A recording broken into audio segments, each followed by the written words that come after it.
फ़रंगी हुकूमत जानती थी कि अगर जनाजा लाहौर भेजा गया तो बहुत हिंदू मुस्लिम फसादात होंगे, काबू पाना मुश्किल हो जाएगा। इल्मुद्दीन की शहादत पर मियांवाली में फ़रंगी हुकूमत के ख़िलाफ़ ज़बरदस्त एहतजाजी जुलूस निकले, हड़तालें हुई, शहीद का सोग मनाया गया, गम गुस्से का इजहार हुआ।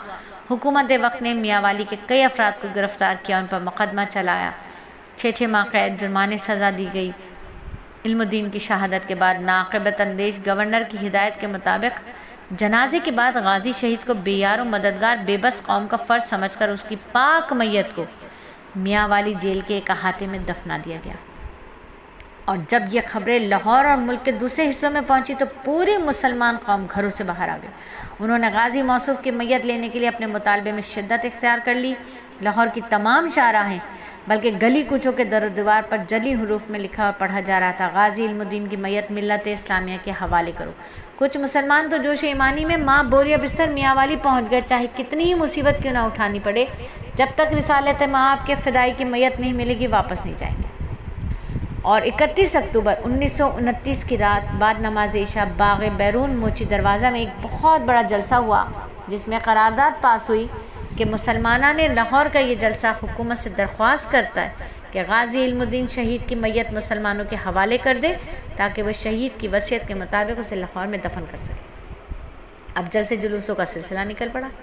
5 नवंबर को एक बहुत ज़बरदस्त जुलूस अमीर बख्श पहलवान की क़यादत में निकला और जिसमें कॉलेजेस के तलबा रज़ाकारों ने अपने अपने बिस्तर कांधों पर रखे थे।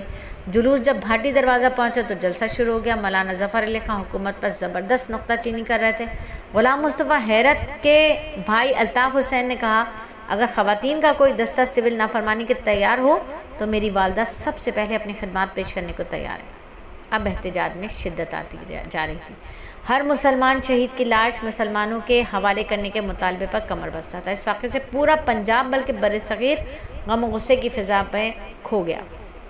जलसे के अख्तिताम पर मुसलमान मौज़िज़ीन का एक वफ़द 4:30 बजे गवर्नमेंट हाउस गवर्नर पंजाब से मिला। इस वफ़द में डॉक्टर अल्लामा मोहम्मद इकबाल मौजूद थे, मियाँ मोहम्मद शफ़ी, चौधरी मोहम्मद और काफ़ी बड़े बड़े बैरिस्टर्स वहाँ मौजूद थे। उसके अलावा एक वक्त 6 नवंबर को 2:30 बजे के करीब गवर्नर पंजाब से मिला। बाहिमी रजामंदी से फ़ैसला हो गया। मुसलमानों का एक वफ़द सैयद मरातब अली शाह गिलानी और मिर्ज़ा मेहदी हसन मजिस्ट्रेट की क़यादत में मियांवाली पहुँचा और फिर दूसरे दिन अलसुबह शहीद की मैयत को बदसदे एहतराम डिप्टी कमिश्नर के बंगले पर लाया गया। वहाँ इसे सैयद मरातब अली शाह के बनवाए हुए एक मजबूत ताबूत में बंद किया गया।